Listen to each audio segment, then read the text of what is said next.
Ganz herzlich willkommen miteinander. Schön, sind ihr alle da zu diesem spannenden Abend. Und jetzt vor, ich muss fragen, ob ich Hochdeutsch oder Schweizerdeutsch muss reden, wechsle ich jetzt nämlich gerade in die Sprache vom Vortrag heute Abend und von der anschliessenden Podiumsdiskussion. I'm going to switch to English and welcome you again to this event. My name is Raffi Neuburger. I'm from the Swiss Vegan Society, Vegane Gesellschaft Schweiz, and I'm really proud and happy to host this event tonight, that Tobias is in town, and we'll talk about his book and this topic that is of interest to all of us. Yes, they're waving the book at the back already. Of course, if you don't have the book yet, you can afterwards get one there, and Tobias will gladly, of course, sign it for you. I've followed Tobias for quite a few years now, and he's really become one of the most interesting and most inspiring speakers, in my opinion and in the opinion of many others, to bring the vegan movement, to bring a lot of the topics that move us on a day-to-day basis that want to change the world in a really strong way, gives us new direction.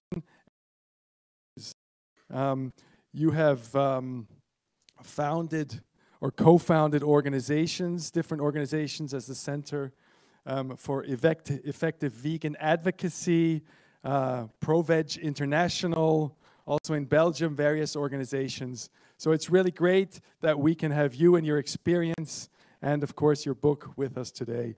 So without further ado, please let me introduce Tobias and give him a welcome hand here.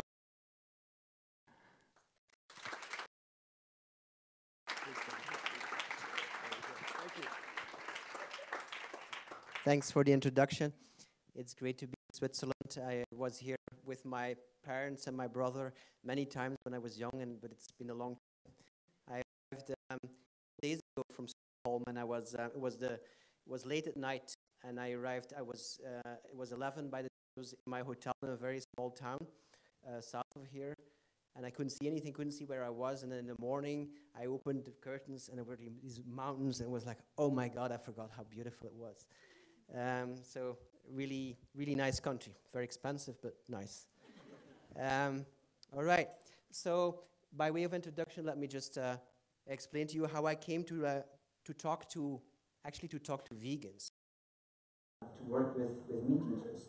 I was maybe 10 or 12 years old when I started to wonder what the difference was between the dog that was near the fireplace and the cow that was across the road in the meadow in the rain, and I was wondering, why do I pet the one and eat the other? What is the morally relevant difference between these two creatures? And I couldn't find any answer. And I said, okay, I don't have an answer, so I'll have to become a vegetarian. I have to stop eating animals. And the problem was that I loved eating meat. And every time my mother, who was health conscious, made something vegetarian, I protested. I really didn't like it. And it took me until my university years when I read Peter Singer's Animal Liberation that I got really into the topic. And I really started to understand that meat is related to all these issues, and that it's actually a wonderful problem because it carries within it the seed of solutions to so many other big problems. And so then I decided to spend my life or devote my life to this, and I wrote my thesis about this topic, about the human-animal relationship. Then I tried to find a job in Belgium, and I couldn't find anything, so I went to the US to do internships, and spent 6 months in animal rights organizations. And when I got back, I founded the organization called EVA, Ethical Vegetarian Alternative. Do you see this Christmas or something? Yeah, it's strange. And I led this organization for 15 years, and then I burned out. I had enough of leading people. We had a team of 12 people, and I left the organization. It still exists, but I'm not involved anymore. And while I was on sick leave, I kind of reinvented myself as somebody who speaks and writes for or to people who are already on our side. And I try to help them, and I hopefully help them communicate better or think more strategically.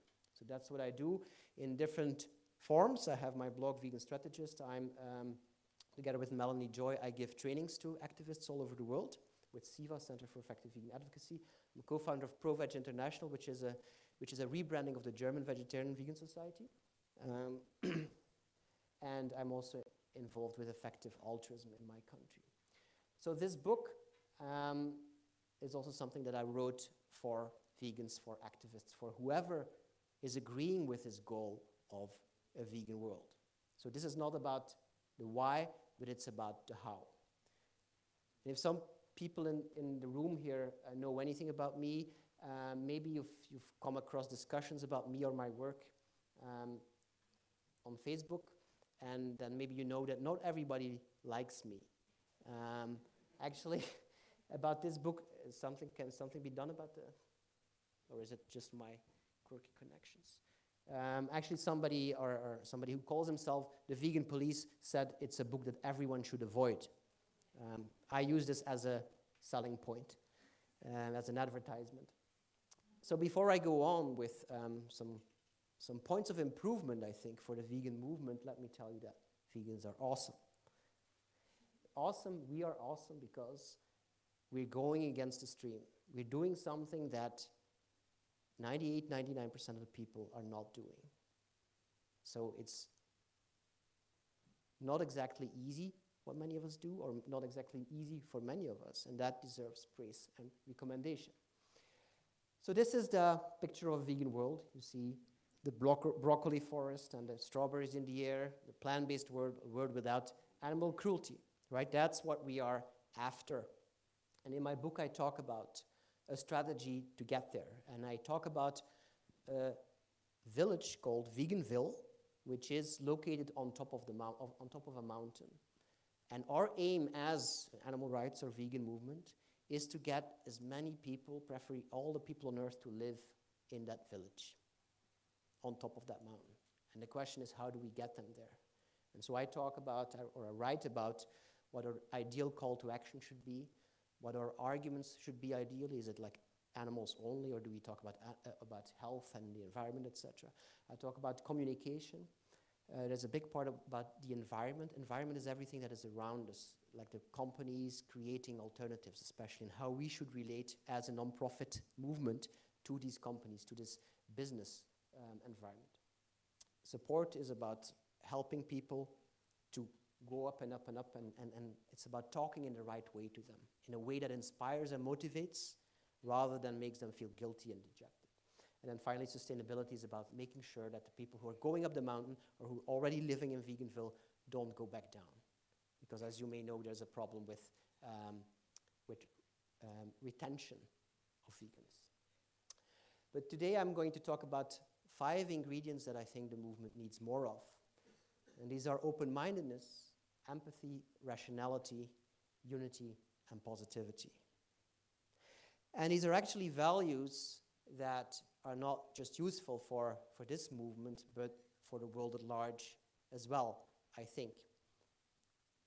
And if you have participated in Facebook discussions, maybe you've seen that the dynamic is often something like this, right? I'm right and you're an idiot. I know what's correct, and your opinion, I don't care much about it. And I think that with these values of positivity and open-mindedness and empathy, rationality, and unity, we could have more productive discussions, better relationships, behave better towards each other, etc. So let's start with open-mindedness. If you're like me, then a big part of your life you were living in a box that we can call the box of carnism. Carnism is Melanie Joy's term. Being in a box means like living according to some rules and ideas. And you weren't questioning them for a long time. You were not thinking about what you were eating. You were not born as a vegan, I'm assuming. And but then after a while, maybe you got restless. You see the box move. You started to ask questions. And then suddenly, or not so suddenly, the light went on and the box opened and you jump out as a vegan or a vegetarian or whatever. But then again, if you're like me, then maybe at some point you discovered, or you will discover, that you are in another box, and this box we could call the box of veganism. This is also an ideology where sometimes we think we have all the answers.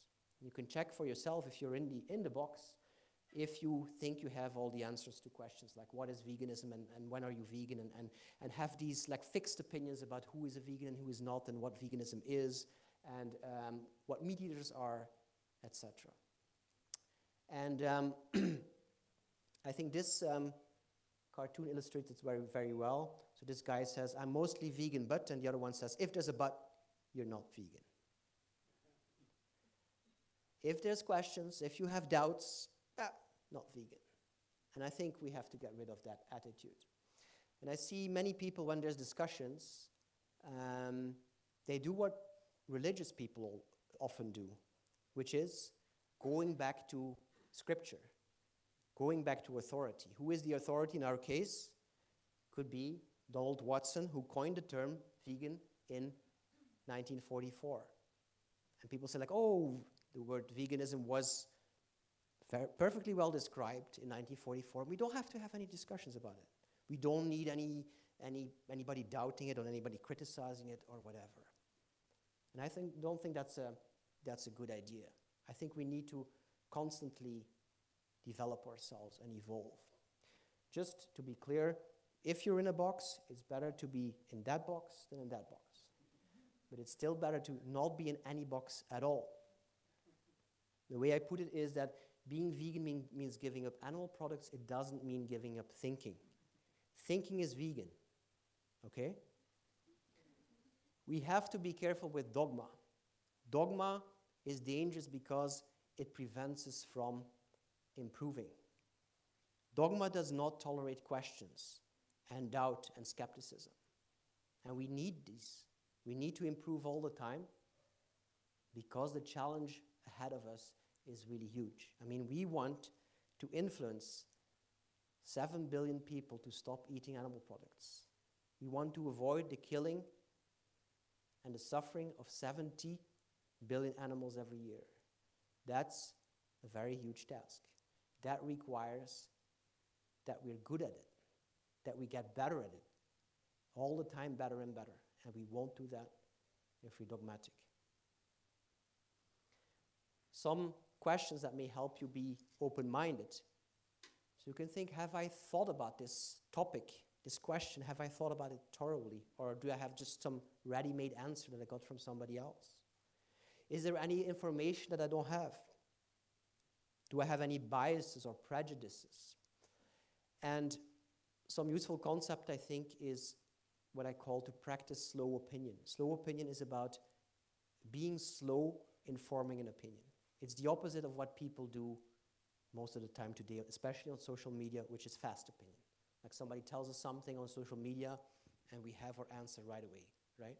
Slow opinion would mean that we say like, I don't have enough information on that to have a strong opinion. I need to know more. I need to read something more. Do you have some more information for me? I'll get back to you on this. It also means that you can say, I have no opinion at this point. And it means that you can change your opinion. You don't have to be shy to change your opinion. I'm sure you know, like with politicians, how afraid they are to change their opinion. If they do, they are accused of flip-flopping, of not being steady, not knowing what they want. But the world is so complex that changing our opinion is the most natural thing in the world, and we should not be ashamed of it. So some little tests to see if you're open-minded, and we won't have any discussions in terms of content, but an article that says, or that is titled, Why Vegetarians or Vegans Should Be Prepared to Bend Their Own Rules. If you read a title like that, what do you feel? You feel like, what bullshit is this? Or do you think like, interesting, I want to read that? Could it be a bit more complicated than this schema that is usually right and usually useful, but could it be sometimes more complicated?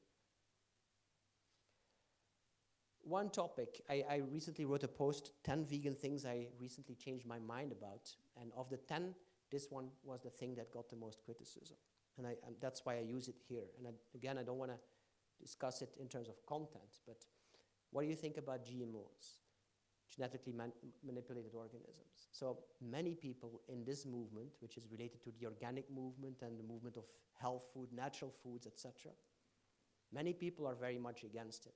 I used to be against it too. But then I started to wonder why. Why am I against it? And I concluded that I was against it because all the people around me were. And I had never really questioned it. I had never really read up on it. And now I don't want to like be a propagandist for GMOs, but I think we have to do more than just copy the opinions of our peers.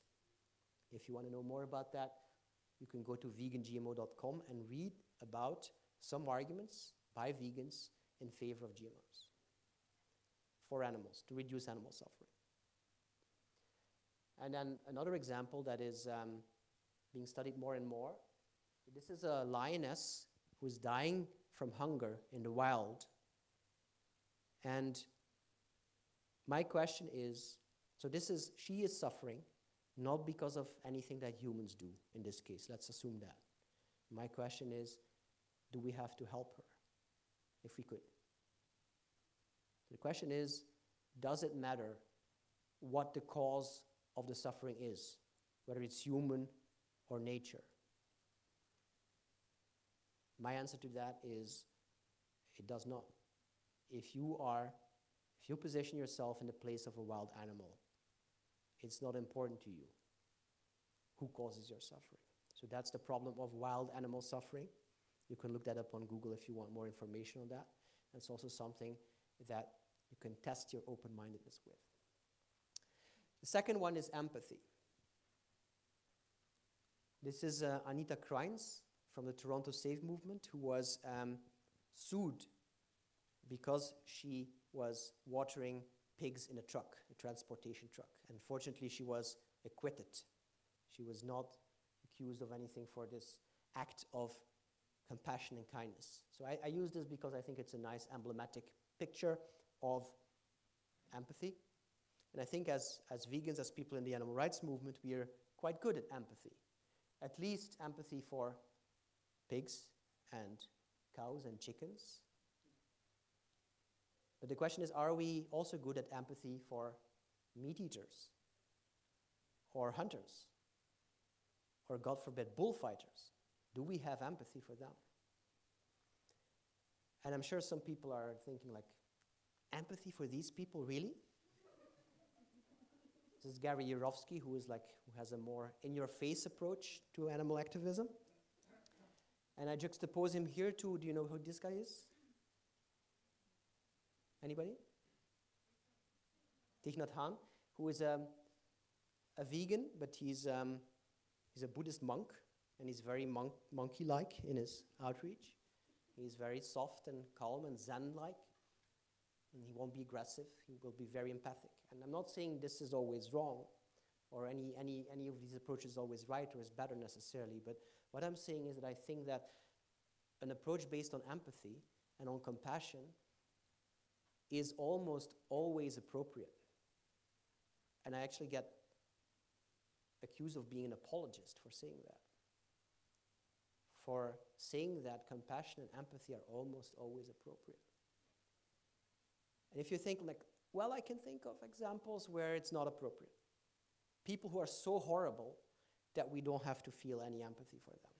I'm sure you can think of some. For instance, these guys here, white supremacists. Do we need to have any empathy for them? It's hard. Let me introduce you to Daryl Davis, who is a black activist. He spent most of his childhood outside of the United States because his father was a diplomat. And he came at some point back to the US in the 70s. And he was marching in a 4th of July parade. And he was the only black kid. And all of a sudden, people were throwing things at him, cans and whatever. And he was, for the first time in his life, he was confronted with racism. But this made him curious. And he asked the question, how can these people hate me if they don't even know me? And he realized that he didn't know them either. And so he set out to get to know them. He met with them, and it was dangerous. There were guns involved. You can listen to a TED talk by him where he tells about that. But he got to know many people in the Ku Klux Klan. And he was able, by building a relationship with them, to convince hundreds of people to actually leave the Ku Klux Klan. And as a symbol of them leaving the Klan and having changed their minds, they gave him their robes. So he's collected 200 robes like that, trophies of like how he changed people's mind. You can watch this documentary on Netflix about him if you want. So I think he was successful with empathy. He had an open mind. He listened, he asked questions, he built rapport, he built a relationship with people, and he tried to understand them. And so you see, I think usually an approach like this is more effective than trying to isolate people that we don't like. And we can think like that for some things there's no excuse, and talking to these people is like apologizing it. We can think that, and maybe that's a valid opinion, but I think this approach is usually more effective. Some things to help you be more empathic. First of all, understand the situation that we're in. Why do most people eat meat? Most people eat meat because most people eat meat. Most people do what other people do, what they see happening around them, what they see, therefore, as normal. And it's something we have to accept and understand. This is the adoption of innovation curve, which is usually used to explain the adoption of new technology. So if, for instance, there's people among you who don't have a smartphone yet at this point in 2018. Anybody doesn't have a smartphone? If there would be, you would be considered a laggard, a late person, somebody who is late on adopting this new technology. If you already had one in 1995, you would be considered an innovator. And in the field of food, if you're a vegan, you are part of the innovators. That's the first 2% of the people who does something. And I think you have to understand that the other segments of the population will be much slower than you. It's just a fact. And you can't rush that. I mean, we can and we should do all our activism, but we have to accept that other people are going to be slower. We are, the people who are vegan already, in a sense, the low-hanging fruit, the people that it was easy to reach. Why was that? Maybe because we're more empathic, because we're more disciplined to put that empathy into action. Maybe because we had a different upbringing and we have access to different information and alternatives. And in any case, probably not so much of that is to our own merit. Probably much of that is an accident. And when other people cannot bring up the same discipline and empathy, maybe to some extent or to a very high extent, that's not their fault. Doesn't mean we can't try to change, but it helps to think about them empathically. Secondly, realize that in all these cases where you judge people or you're angry at people, that in all these cases you don't have all the information. You don't know them. You don't know what they're doing, where they're coming from, in what situation they are. I get angry sometimes. For instance, when in traffic somebody passes me by with a motorbike, 150 kilometers an hour, or you know when you're in the car and somebody's like in your ass in the back. I hate that. I go like, fucker. I get really angry. And then I think, well, maybe this guy is on the way to the hospital to visit his dying grandmother. And that's probably not true. But it helps me calm down immediately. So this reframing, right? Like another example, I was on the train coming here, and I tried to read, and I really don't like noise on the train or wherever, so I have noise cancellation headphones, and there was a woman talking so loudly that she was actually penetrating my noise cancellation headphones. And I was like, argh. And then I thought, well, maybe she's talking to a person who's really hard of hearing. And I'm calm right away. So you can try that. It doesn't always work. If they're passing you like this, they're not on the way to the hospital, okay? So it's not going to work every time. And 3, remember that empathy works. That if you want to be effective for animals or for whatever cause, that empathy probably is a matter of strategy. And that you can do like this, or you can remember Daryl Davis, this black activist who was successful with his empathy. Rationality is number 3. I would like to see sometimes, or often, more rationality in this movement. One example is the movie What the Health. Have you heard of it or seen it? So it's a movie on Netflix about the benefits of a vegan diet, and it's, many people say, almost propaganda. It's exaggerated. I mean, the benefits of a vegan diet are largely exaggerated. It's like people like go vegan and 2 weeks later they're healed of whatever. A bit too much. And I don't think that's good for us. I think that this will backfire. So I think it's better to get our facts straight, and I think we're better and we're more credible when we don't exaggerate. The facts are usually strong enough. I call this vegalomania, the attitude or the belief that a vegan diet will solve everything. It's not true, okay? It's not true of health problems or environmental problems. It helps a lot. It is a really important step, and it's why I have devoted my life so far to it, because I believe in the impact and the effect. But let's not exaggerate the claims. This is another example. So it's actually already outdated. So we're beyond the testing phase. In Finland and in Sweden, where I just came from, McDonald's has a vegan burger, a McVegan, it's called. And some people, I've seen the discussions on Facebook, as you may have. Vegans were discussing it as they discuss everything, going like, oh my God, this is terrible and this is bad, and oh, they're using whatever, they're trying to look like this or they're doing like that. And I hate McDonald's and I don't want to even pee in their toilets. And I don't think that's a rational way to look at it. I mean, we have here a huge company with a lot of reach, one of the most successful companies in the world, able to spread this product everywhere and advertise it everywhere and normalize it and make sure that people can come there now in groups with one vegan, and the vegan can go there and they can maybe show this product to other people. So it's a very good thing. I mean, sometimes I ask people, what can McDonald's do for you that is good? And then they say, nothing. It just has to disappear. But that's not going to happen, right? It's not going to disappear, and it's not going to go vegan overnight. So the only thing that can happen is that it changes gradually. And I think that we have to applaud that change without being naive. Another example is animal experimentation or animal research. I mean, here too we can be more nuanced than we often are.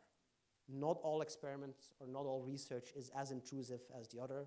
Sometimes experiments are also done for the benefit of the animals themselves, etc. So I think this is a much more complicated situation or issue than animals for food.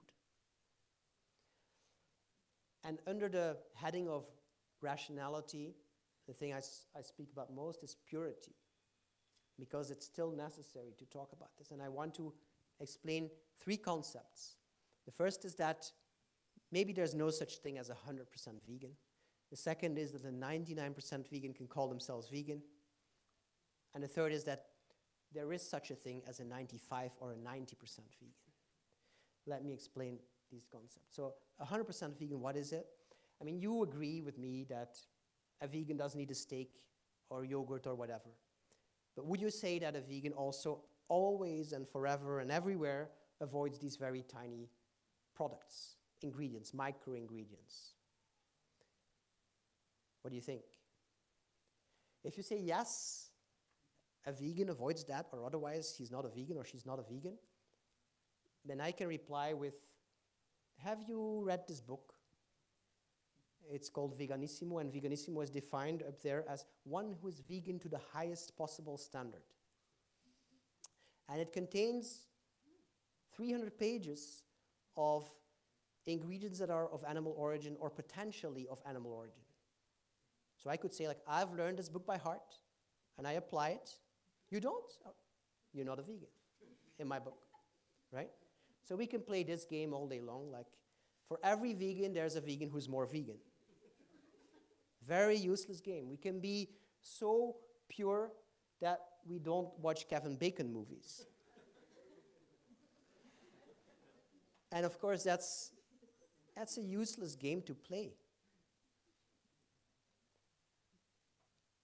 I think that's important to look at what has actually impact. What has an impact on supply and demand? For instance, these people here, they're dumpster divers or freegans, and they will eat meat, but meat that is thrown away otherwise. So they don't have any impact on the market with what they're eating, I'm assuming. I'm fine with that. I don't see the problem, really. Conversely, if you're a vegan, don't think that there's no problem ever with what you eat. This is vegan chocolate. What might be wrong with it? Palm oil, which causes trouble for orangutans, for instance, and other wildlife. What else? What could be wrong with it? Yes. Is it fair trade, or is it a product of slavery or child slavery? Anything else? Traces, yes. I don't care about traces. Don't give a fuck about traces. Something else? So, for instance, we always talk about how much water beef requires. Chocolate also requires a lot of water. So environmentally, it's not the best product. So it's not because you're vegan that you're always consuming great products, right? I mean, this is obvious. So the second concept is a 95% vegan. And some people might say, 95% vegan? What is that? You cannot be a 95% vegan just like you cannot be 95% pregnant. You're pregnant or you're not, you're vegan or you're not. Have you heard that before? So again, this is a binary idea, black and white idea of a concept, and it's not useful, I think. It's more useful to see it like the raw foodies. Any raw food people in the room? Nobody? Yeah, so how many percent are you? So usually raw food people, they say like, I'm 80%, 90% vegan. I think that's a useful concept. You know, you indicate what you eat, and people understand that, and you could do the same with veganism. And you're already doing most of the work if you're 90% vegan or whatever. So allow people to say that. And thirdly, the 99% vegan. What is that? So for instance, somebody says, well, I go to my grandmother twice a year, and she's made cookies, and they contain some egg, and I eat them, just because I don't want to disappoint my grandmother, or she won't understand, or whatever, and she's going to be dead in a year, and so on. And this person does it out of empathy, because she cares about her grandmother. And so who would we be to say, like, oh, well, you're not part of the club. You're not a real vegan then. A vegan doesn't do that. That is entirely useless. That is entirely counterproductive. That is just alienating this person from veganism and from this movement. Or another example, suppose you're in a business meeting and there's 20 colleagues around you, and taken you to a restaurant, and they've actually talked to the waiter beforehand that there's a vegan in the room, etc. And you get your plate and you taste it, and you say like, is this butter I taste? And then you have the choice. You can like call the waiter with you and say like, look, this is not vegan. I think you put something in there. And you have to do it again, and people look at you and they say like, oh my God, this vegan thing is really difficult, man. And I'm gonna be in really annoying and awkward social situations when I ever go vegan. So I'm concerned about the image that you create. I'm not concerned about that tiny micro ingredient that I'm gonna ingest. I'm more concerned about, will people be more open to this when they see me? Will they be more open to consider these ideas, these very important ideas? If this is the number of meals you have in a year, about 1,075, and suppose that one of them is not vegan, this one here, So this meal would still have vegetables and potatoes or whatever, so only 1/3 of that meal would not be vegan. So you would be vegan then for 99.7%. That's vegan enough, right? I'm sure, I don't know if the people from the location here, probably not vegan, you probably must be scratching your head and asking yourself, why is he even explaining this, right? So with this book, I've had like journalists interviewing me, and then they asked me like, okay, give me an example of like one of those pragmatic exceptions that you make, and then I name something which is very tiny, and then they're like, say, oh, it's just that, and then they have nothing to write down, you know? So, but the strange thing is that we discuss these things all the time, and we invest so much energy in them. And it's, I mean, maybe it's different here, but everywhere I go, it's the same thing. We are so rigid about these things, and it's completely, I think, unnecessary. I'm not worried about confused waiters. You know, people say like, oh, but the waiters at the restaurants are not going to understand what we want, and et cetera, et cetera. If that's your problem, I mean, you don't have your priorities straight, okay? 60, 70 billion animals suffering and dying every year. We're not going to be worried about concerned waiters or something in our food. I'm not worried about watering down veganism, of like making it into something that it's not meant to be. And I'm not worried about the 98% vegan world. I mean, if we get there, which would already be incredibly awesome, the rest will take care of itself. Even if we get to an 80% vegan world, I think the rest will take care of itself. We have to be concerned at this point with the big picture. And the details there are for later. The final 1 or even 5% is for later. What I am worried about is alienating meat eaters. Like people saying, what is this? Is this a religion? I can't follow this. I don't understand this. It's not rational for me. I'm worried about alienating vegans. I see online all the time people say, like, I was part of this group, this Facebook group, and I left it because people started to say I was not vegan and was not really, I asked a question about horse riding and they threw me out or whatever. You know, happens all the time. Recidivism. This is a research from a couple of years old, so I think it will be a bit better now, but the statistics back then show that 84% of vegetarians and vegans at some point go back to eating meat. 84%. So it's not just going vegan that's not yet easy enough, it's even staying vegan that's not yet easy enough. But it's, well, the reasons that they give is, well, first of all, health problems, health issues, so we have to inform people better, and secondly, that it's too difficult. But it's only as difficult as we make it. If we want a vegan club rather than a vegan world, we can make it a very exclusive club and raise the price of membership so high that only very few people can join, which I don't think is the idea. I'm worried about signaling. Like if you're one of those vegans who like goes to her grandmother and eats her cookies, then you might say like, oh, I can't really check the vegan box because I'm not. Well, that would be giving a signal to the market and to the government or whoever wants to know that there's actually less of us than there are. It's not useful. I mean, if you are so close to being vegan, then call yourself vegan or check the vegan box. I'm worried about that a very small group of people would be even smaller. Again, not the idea. The idea is that this whole circle becomes red. So rather than looking at it in binary terms, vegan versus non-vegan, let's look at it much more nuanced. There's a very significant, very strategically important gray area there. And these are the reducers and the almost vegetarians and almost vegans and the vegetarians and all the people, the Meatless Monday people, they're all very important. Why? Because they drive the market still.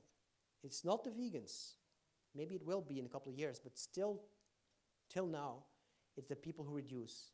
They are a significantly large group so that it becomes interesting for producers to cater to them and to make decent products for them.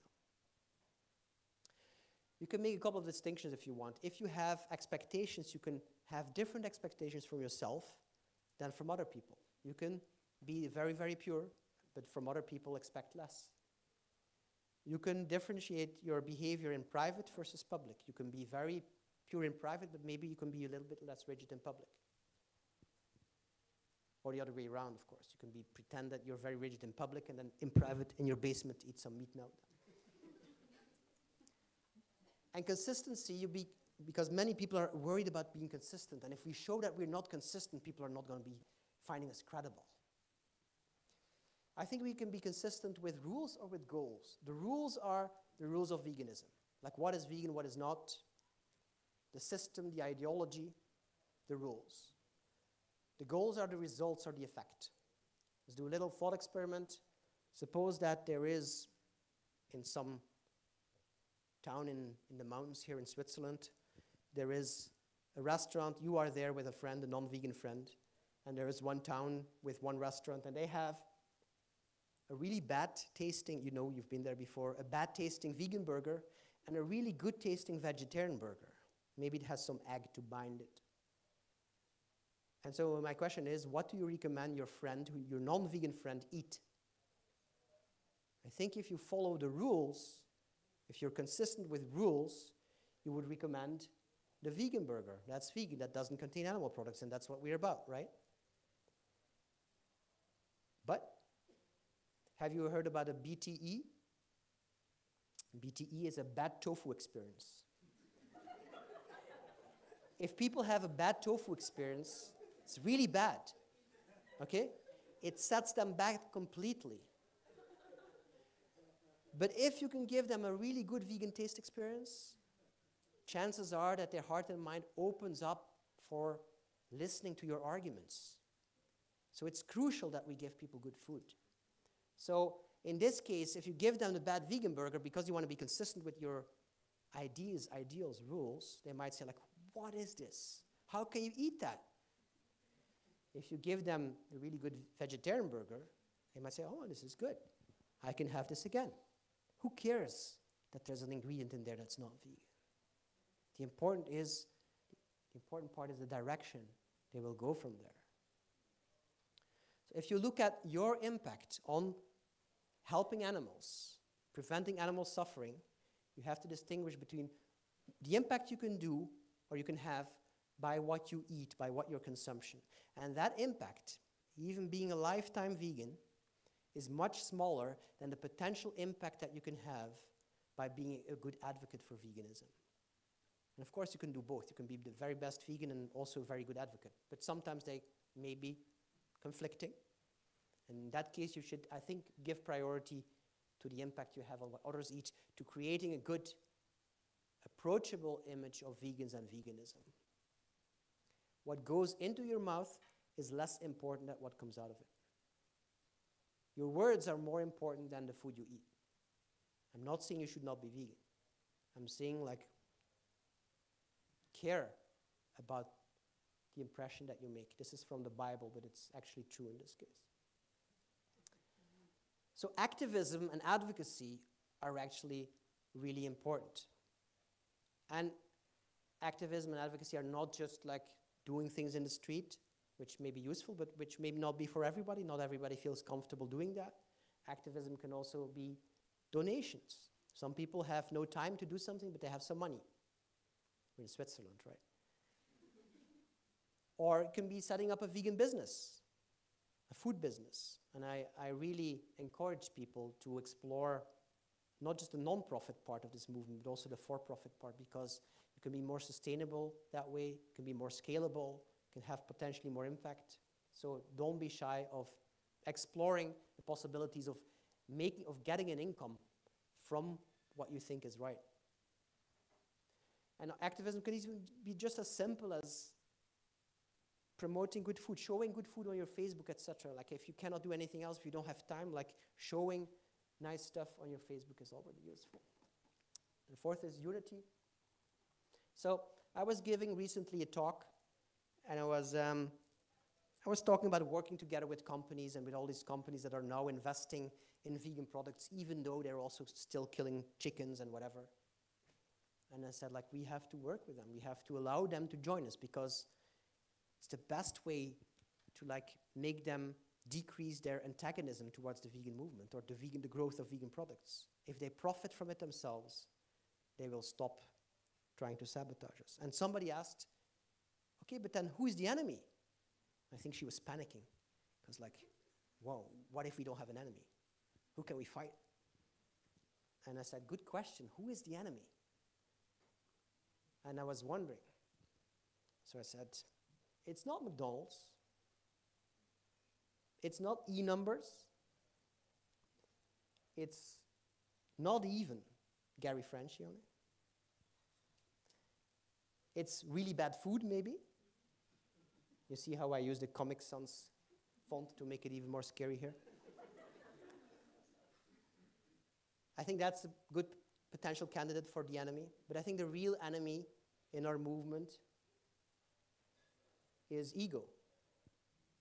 And I think the infighting that we do is often because of that. And it prevents us from building alliances. And it sometimes makes us see our friends as our enemies. So we have to be very, very wary of that. It's natural at the same time, it's sometimes positive, and it makes us do things that we want to get recognition for and we get recognition for, but it can also be very divisive. And I think we have to always remember who we're doing it for. And if we do that, if we remember who we're doing it for, it becomes much better, much easier, to get along. And the final one is positivity. I think we should be more like dogs. Happy, optimistic. I think optimism is a moral duty. Optimism is a moral duty in the sense that it allows us to continue to keep doing what we're doing, to be more sustainable. And also to be better recruiters for this movement. If we're going to be one sad bunch that can't laugh at anything, that has to take everything seriously, we're not going to be a very successful movement. But we don't have to be naive either. Not everything is going to be okay. Like with Trump, for instance, we don't have to say oh, it's going to be fine. We have to organize sometimes. We have to organize in this movement as well. But we can do that with, I think, a positive mood, even in spite of all the horrible things that we are doing. And I'm quite aware that this is a big ask, to ask you to be positive about humans.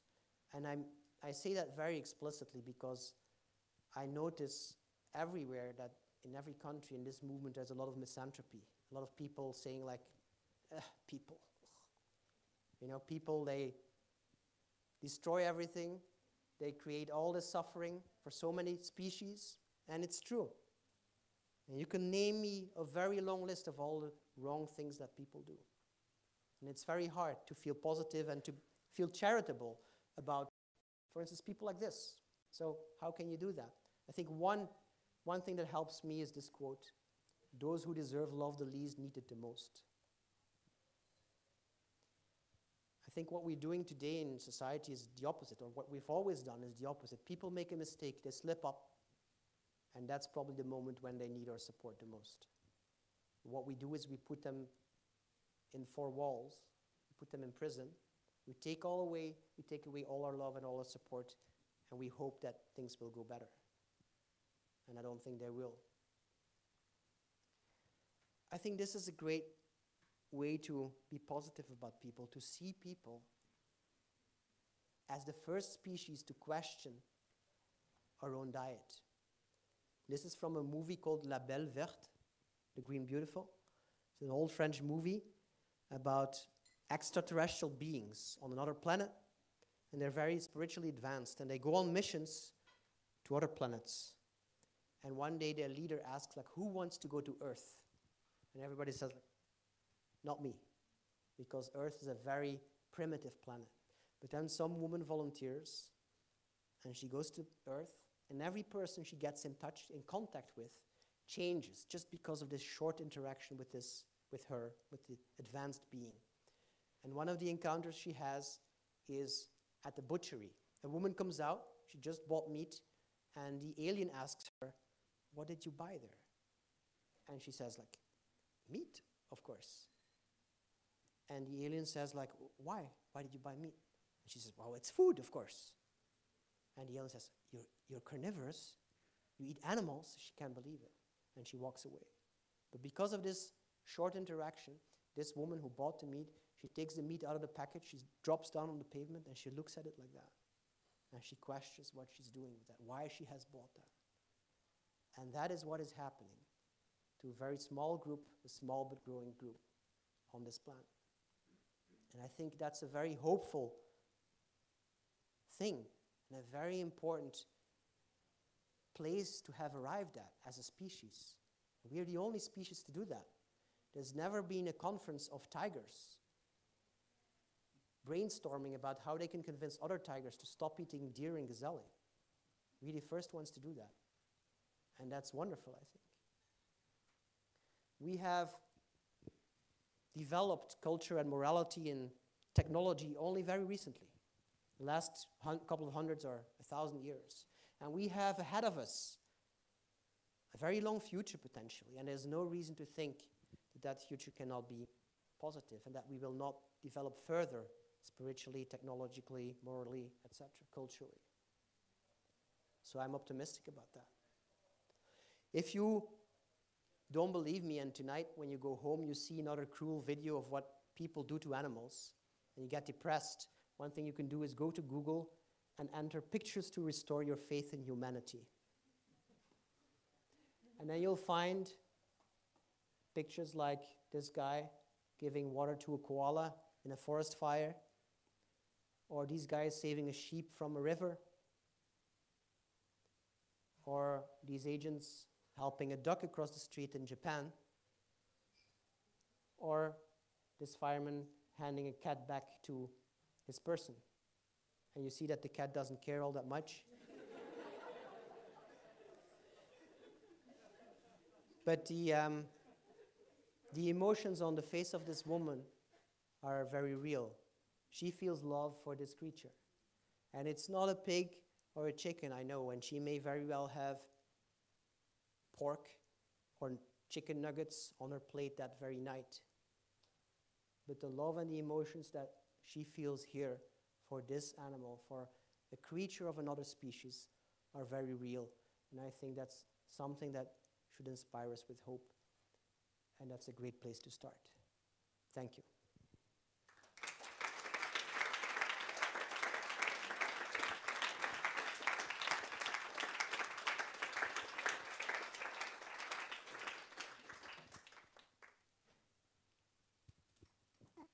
Thank you very much, Tobias, for your inspiring talk. Now we would switch to the panel, and I'd like to invite two other representatives from organization Animal Rights Switzerland. Nico Müller, please, up on the stage. And Simone Fuhrmann from Swiss Veg, please. Oh, okay. And I think we're going to take the podium down. So we have each one of us has a microphone.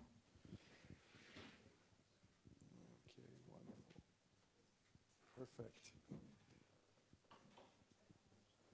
I'd like to start off just by asking you to introduce yourselves and your organization, so we can do a small round, and then afterwards we'd get into a discussion. Also, if you have questions, we'd then get those in here as well. Please. Should I start? Yes, please. Thank you. So welcome everyone. My name is Nico Müller. I know about half the people in this room already. So to everybody else and to the people online, I represent Animal Rights Switzerland. I am head of strategy there. And apart from that engagement, I am a PhD student in philosophy at the University of Basel. And I've also got a background in sociology. So the stuff that Tobias talks about in his book is really interesting to me. Okay. My name is Simone Fuhrmann. I'm working at Swissvec. I'm the Deputy General Manager there. And Swissvec is the largest and oldest representation for vegetarians and vegans in Switzerland. Okay, wonderful. Yeah, you just mentioned that this whole event is being streamed as well. So there might be, I don't know, how many people do we have watching online? 8 people right now. 8 people, okay. Hi, guys. Hi guys, and it will be available later on in YouTube format as well in a couple of weeks, they told me. Yeah, so do you have any questions directly directed at Tobias at this point from the panel? Sure. Go ahead. If I may. I have some comments and some questions. Please. So one thing that I noticed while reading the book and while listening to your talk today and to some other talks online, which were always really interesting, was how much overlap there was between your ideas and the ideas that drove us to found and now run Animal Rights Switzerland. So I think one of the really important ideas in the book that I really like is the commitment to efficiency. And I think that's one thing that is direly needed in animal rights advocacy, and that is growing as a concern. The other thing is that we also have a strong commitment to mainstream audience. And so I like those bits.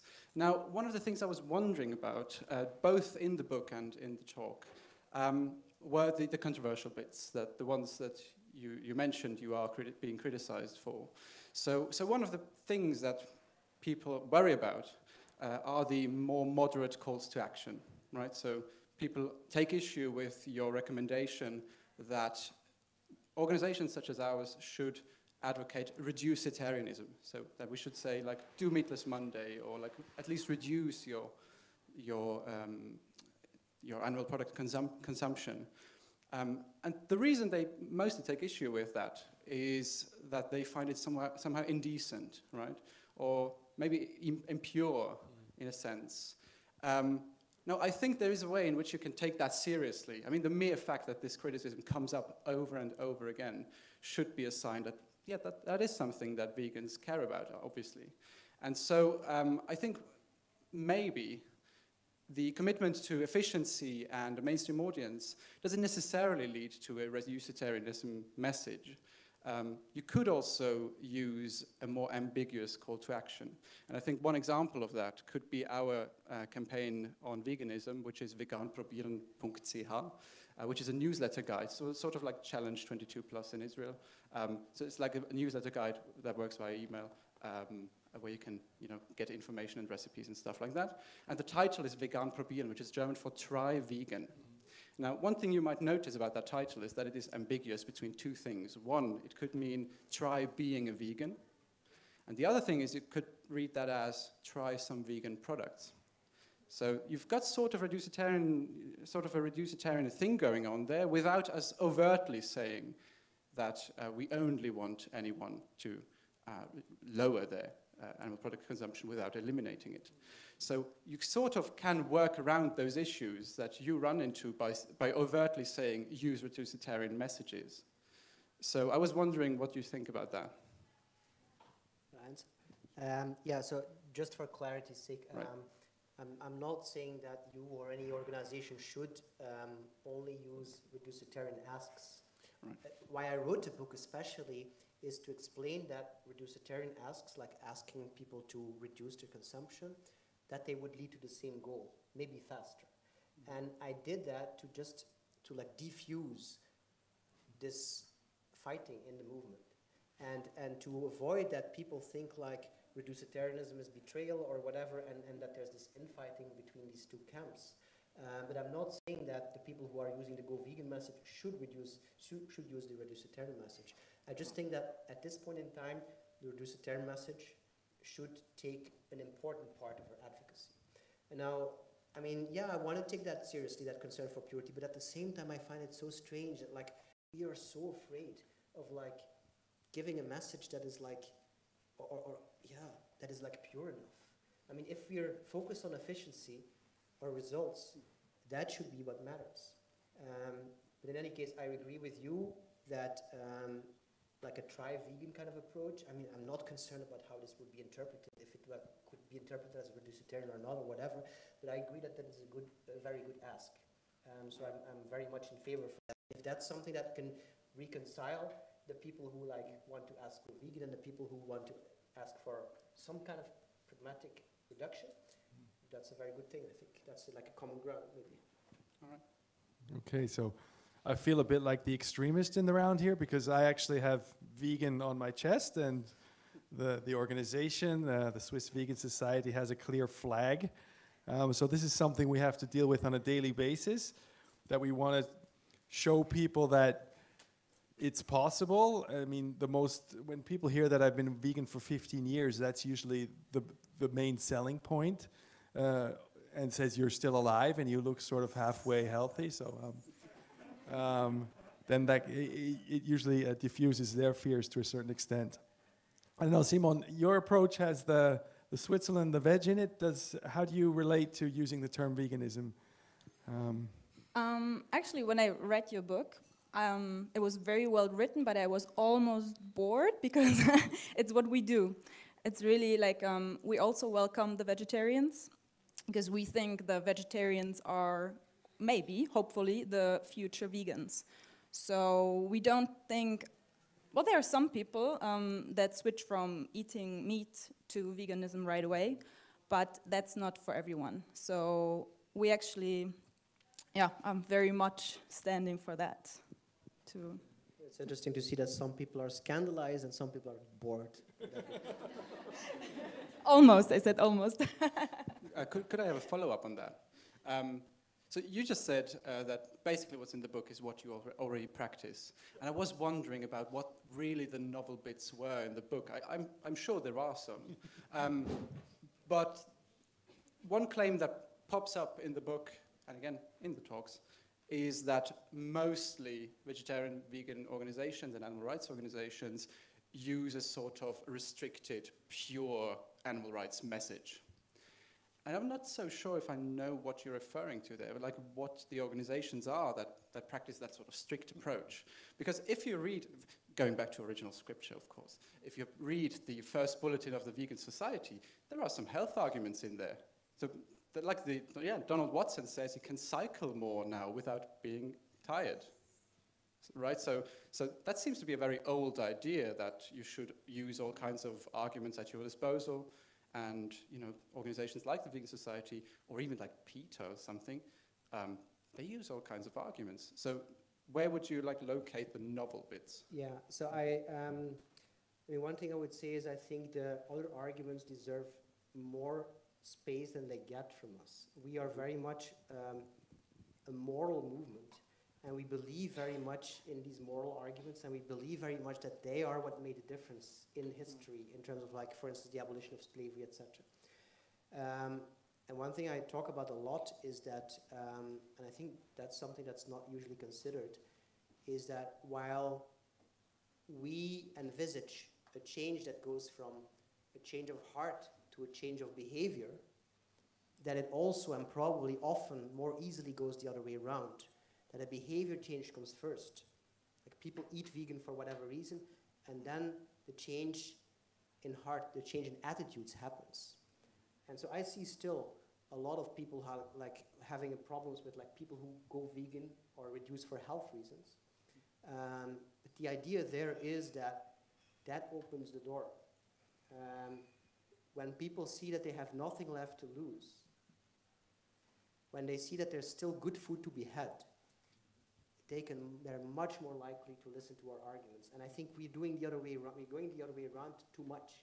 Although that's changing, I see more and more animal rights organizations also getting into, and sometimes under a different flag, with a different brand.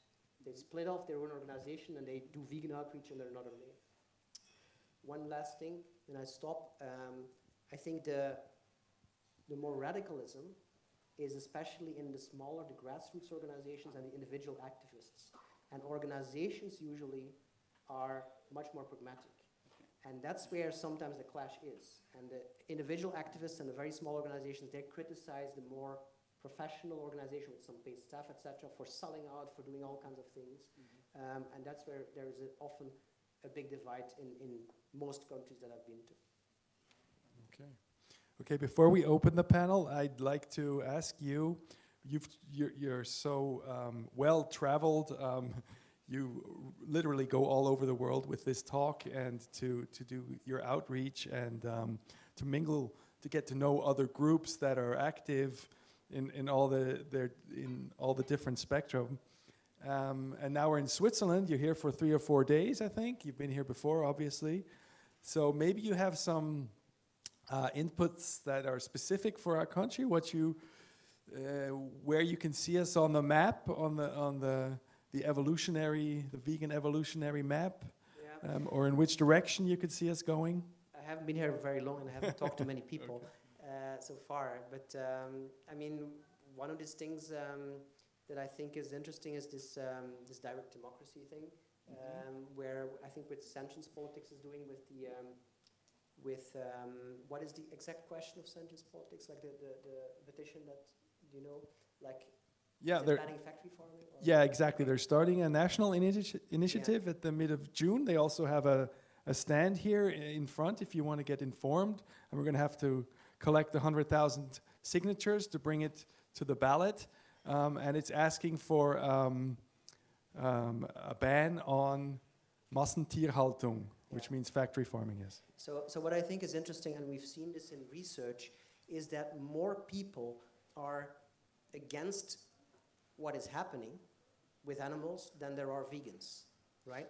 And so even, I mean, I'm not just talking like, should we give animals better treatment or whatever, but if you ask people like, should slaughterhouses be closed? Should we stop slaughtering animals? More people will agree than there are, much more people will agree than there are vegans. So you can, and this is the idea I think here, you can make people agree with something they're not already doing themselves. And maybe you can think of examples like that, like saying like, for instance, maybe somebody says like, yeah, I agree that the government would tax me more, but I'm not going to volunteer for it. I'm not going to do it if nobody else does it, you know? But if, as soon as I make it compulsory, if the government says like, you have to do this, all of you, I'm fine because I know it's better, you know?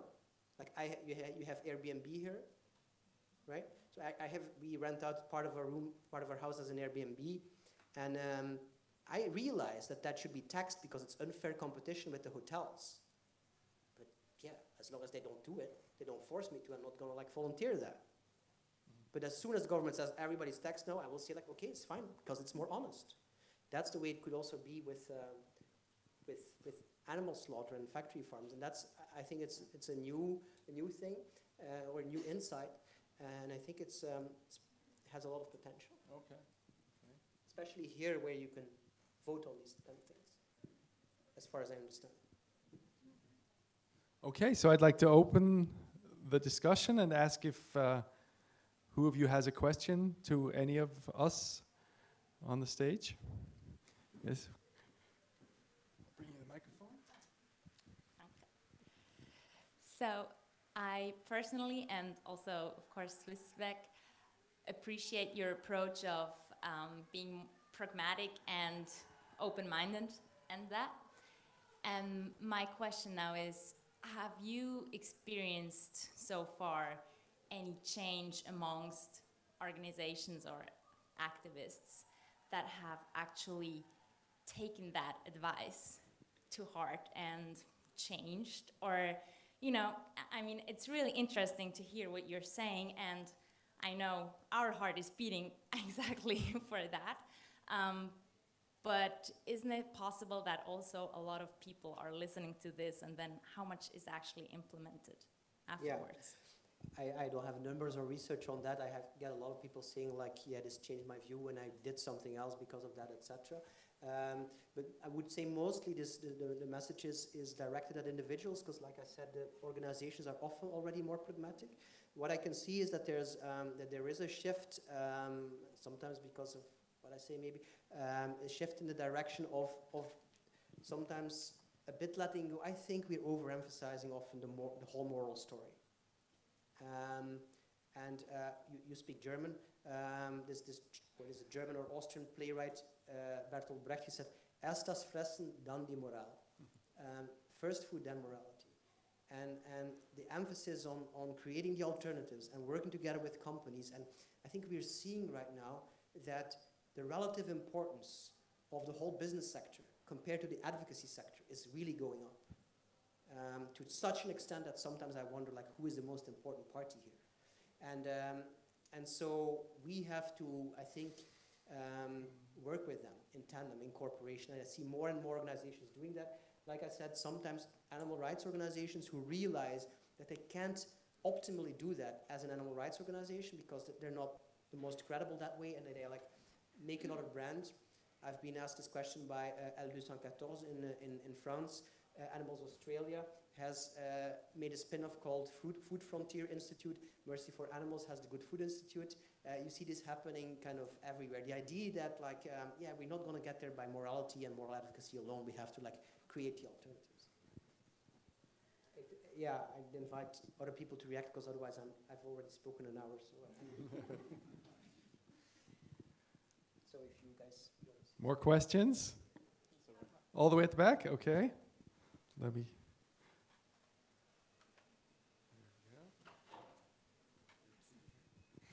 So thank you so much for your talk. It was very interesting. I want to pick one specific point you mentioned, the business aspect, and that we should actually maybe put more, also that this is a way of activism as well, or to push forward the vegan movement. And I'm part of the Vegan Entrepreneurs Network, and there's one specific question coming up all the time. So how much should you market the vegan fact of your product? So how much should we label it as vegan? Be it food, be it cosmetics, but also fashion. Yeah. And so, for instance, if you have a power bar for climbers, should you label it as vegan? Or if you have a wonderful bag made of leather alternative, and then you label it as a vegan, do you push away the non-vegans? Or do you show them by labeling it, hey, wow, it can be vegan and it's beautiful? So there's always this question, what is, from a strategic point of view, more effective? Yeah, I think the best thing here is to look at research, and as far as we have it, and there is some research around, and a couple of years I would have said like avoid the word, and just the last year or the last 2 years you see it becoming a trend, at least in major cities, and so it's becoming safer and safer, I think, to use it. But still, if you look at research, most of the time it says that other terms are better. Big companies, many big companies are avoiding it, are using more terms like meat-free or whatever in terms of food. And you can also play with like how subtle or how explicit do you want to mention it. There has been a study, and if you're interested, you can look at it. I think it's by the World Resources Institute. They have looked at like what convinces most people to choose vegan products on menus. And they had different scenarios for mentioning it, and they have like a separate vegan menu, or like a big V or a small V in the bottom, or whatever, all these different scenarios. And it appears that subtlety was the best. So it seems that there's still a stigma that, I mean, to get an idea maybe of how it would feel for other people, you can imagine like, how do you feel if you see that a dish is for diabetics or gluten-free? Many of you will think, oh, something must have been taken out of this dish. Some taste is gone or something, you know? I think that's the way many people still think about it. And I think it will be better, go better and better as we go along. Today it's still tricky. Of course, if you cater exclusively for vegans, then it's an asset, but yeah. Again, yeah, maybe I can say something because, oh, sorry. Go on. Yeah, because we do certified products with a V label in Switzerland.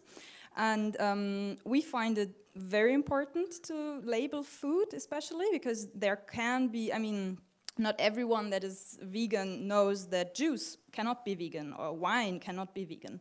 So in these cases, it's very important to have a label on it.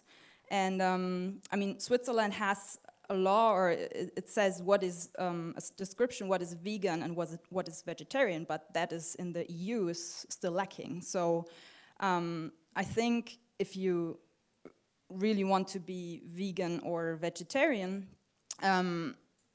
if a company just puts on like a sign, oh, it's vegan or it's vegetarian, you cannot be sure that it is. So, yeah. And I think it is nowadays also, we see the trend going to that it's more and more a marketing thing to put vegan, like that the products sell more. We had a similar question come up when we were deciding on what to call our newsletter program, vegan.ch, as it was called in the end. And one thing we found out was that you really need to look at this like an empirical question, right? So does the word vegan have a positive or negative effect on how people perceive this particular project or product? And then we ran some tests, right? So we tried different slogans on different flyers, And it turns out that the name vegan probieren didn't hurt much, but some of the slogans that contained the word vegan didn't work as well as others did. And ultimately, the best slogan that came up was "Probier's mal mit Gemüsigkeit." So it just turned out empirically that that was a joke that people appreciated. And sort of, you can sort of notice when, sorry, I should translate the joke. Oh, okay. So it's a pun, right? With Gemüse and Gemütlichkeit. Yeah, that's, okay, well, okay. Your German is not too bad then. And so you can sort of, you know, not just measure that empirically, the effect, you can do that. But you can also just notice when you're leafleting on the street and you give people that silly flyer that, you know, they'll go on singing or whistling that tune that they know from the Disney movies. And so I guess that might be my take on the general question, should you avoid or endorse the term vegan? Well, you know, look what works in the individual case. Yeah, and then the question came up, as we've seen in the last year or so, that there's vegan cheese in co-op. And then the question came up, you know, where do we place it? They asked us, where would you think that it would be best to place the new vegan cheese? In the cheese section or in the section with all the vegan products? The karma section or just the veg section. So how many people would want it to be in the karma section?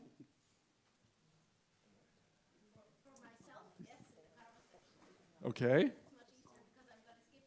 Right. But where do we want it? In the cheese section, right? Yeah. Okay. Thank you. The class has failed. You have to read the book. It's over there. Okay. More questions, please. There we go. Yeah, you were saying the two, well, you compared the not in your face approach and the more empathy approach.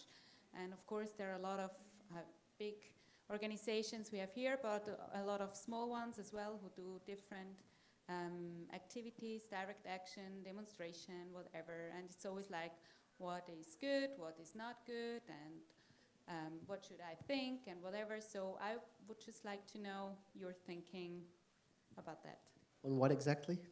Like one of these organizations, or? Yeah, no, because you were comparing the not-in-your-face approach to the more empathy approach. So what do you think, like, or what, do you have a preference, or would you recommend to some people, like, if they want to do that, I mean, just leave them and do your own thing if you don't like it, or so just your open thinking about it. I mean, the thing that trumps everything else is, I think, adaptability or flexibility. So seeing what works, who do you have in front of you, and with some people it might be that an in-your-face approach works better, and like these animal rights arguments, philosophical and otherwise, work very well, and then you have somebody else in front of you. It's like basically like, do we have to present animal rights as a social justice issue? It's not a yes or a no answer. The answer is, like, in certain situations, yes, but if you were like talking to chefs, no. I think one thing also is that, like, if you talk about Anonymous for the Voiceless, Safe Movement, Direct Action Everywhere, I'm more enthusiastic about some of these methods than others, but what they seem to all do is they seem to be able to recruit a lot of new activists. And so they could be very much very interesting recruitment machines. And then if maybe we conclude that some of these things are not very effective, then at least we've like recruited people, and then maybe they can be moved or transitioned to other forms of activism where we know, okay, this is more effective. But it is apparently attractive for people to like stand there and have the feeling like I'm contributing, etc. So that's a very, very valuable thing, I think. Yeah, I couldn't agree more. It's very important to keep in mind that advocacy organizations are like complicated things.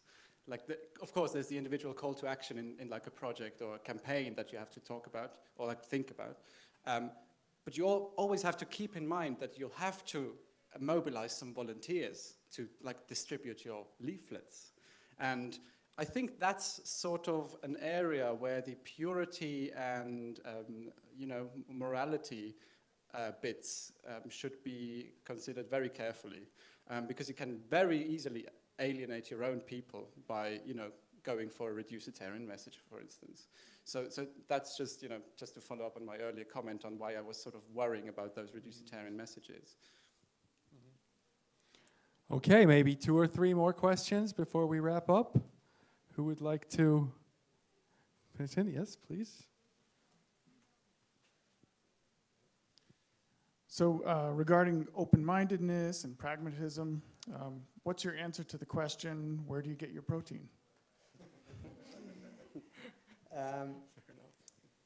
Well, just a very generic answer would be that I rather work with food than with arguments and with facts. So many people are looking for what is the right answer to this question. And I usually try to get people to eat something good. That's what I find very important. And another part, just to give a non-obvious answer to your question. Another part is the importance of just being an agreeable person. A person that people say oh, this is a nice person, this vegan, interesting fellow. I could have a drink with them, whatever. And because the process of a conversation is often much more important than the content of a conversation. The process is the how and the dynamics and what happened and how did you feel afterwards, etc. So that's something very much to pay attention to. But then, of course, in terms of content, if you want to answer that, and it's good to answer that when people have really this issue, then I'm sure you can think of answers that protein is in so many things that it is.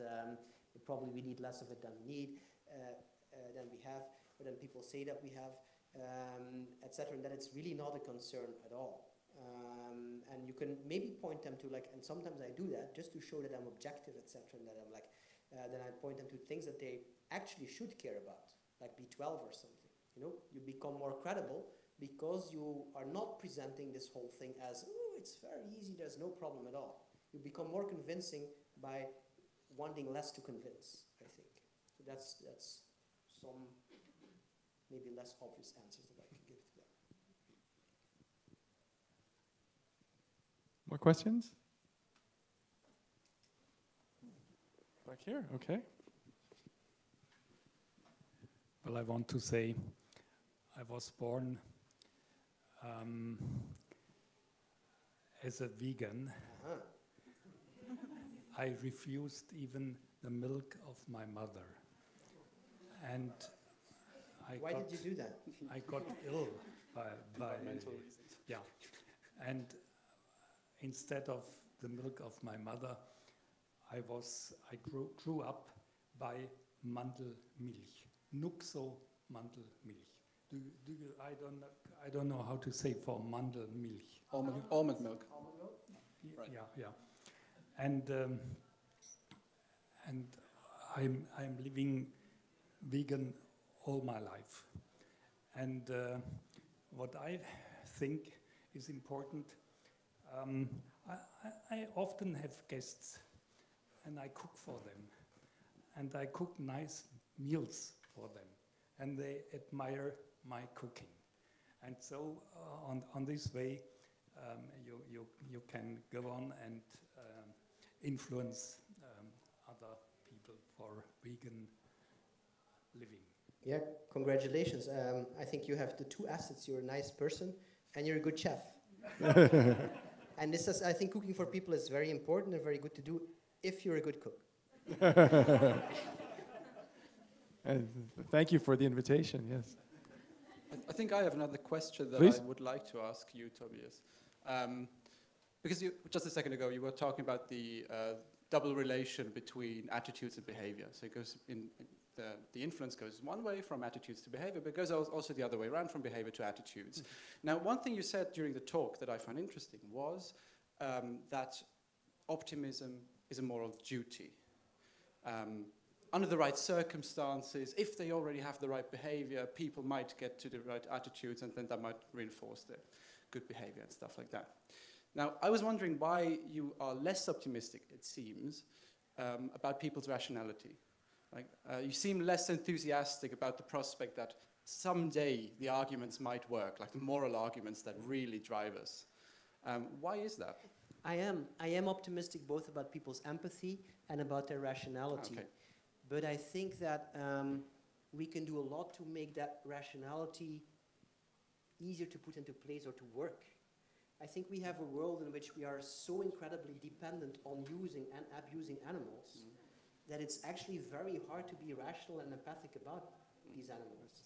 It's like you have to imagine, like, what if all of a sudden we do find out that plants feel pain, you know, and we don't have an alternative?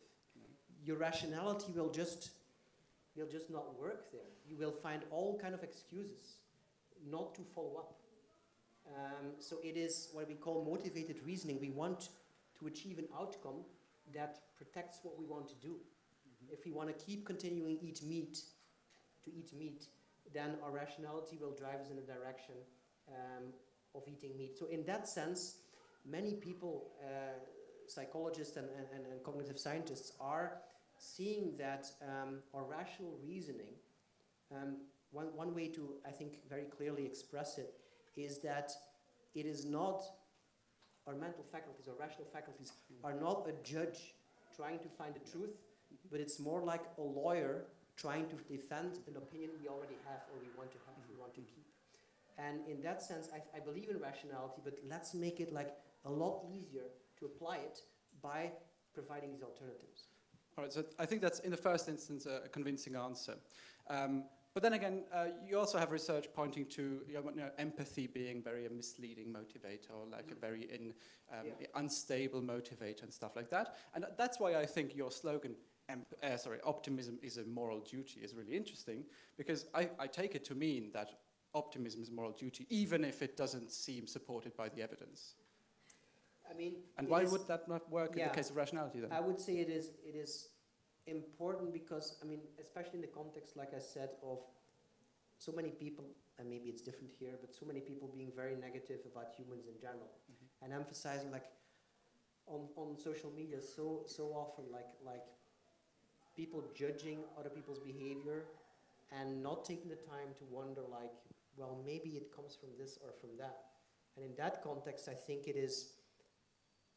it's really good to be charitable about people and to believe in them and to assume something good under whatever they're doing that is wrong. It's in that sense that I would mean it. Okay, thank you. Let's do that. Yeah, sure.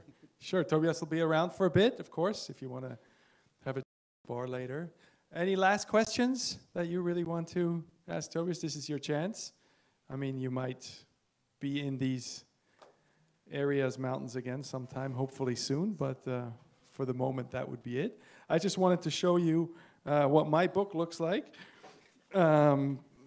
It's rather tattered. It's been in many hands. I've given it to many time limit to read it, and they've always given it back, or I've always asked for it back. So buy one or two. It's a great present, and it's a good read, and it's an insightful read, of course. So I can really recommend getting one at the back. And also, thank you in the name of the organizations here. We have a stall. Each of us have a stall down in the front where you can find out more about the organizations, become a member, obviously, donations. We actually have a small green cow with us that has a little hole in the top that likes to be fed with a bit money, because we had some expenses as hosting this. The Vegan Society Switzerland was lucky enough to be able to host it here, but we did have a small fee for the technical aspects, etc. So if you enjoyed it, please, we'd welcome that very much, or take a leaflet from us. And then that would be the wrap-up. I'd like to thank Tobias for being here, for giving us his talk, and the other two organizations as well for being here. Thank you very much, and have a great evening. Thank you.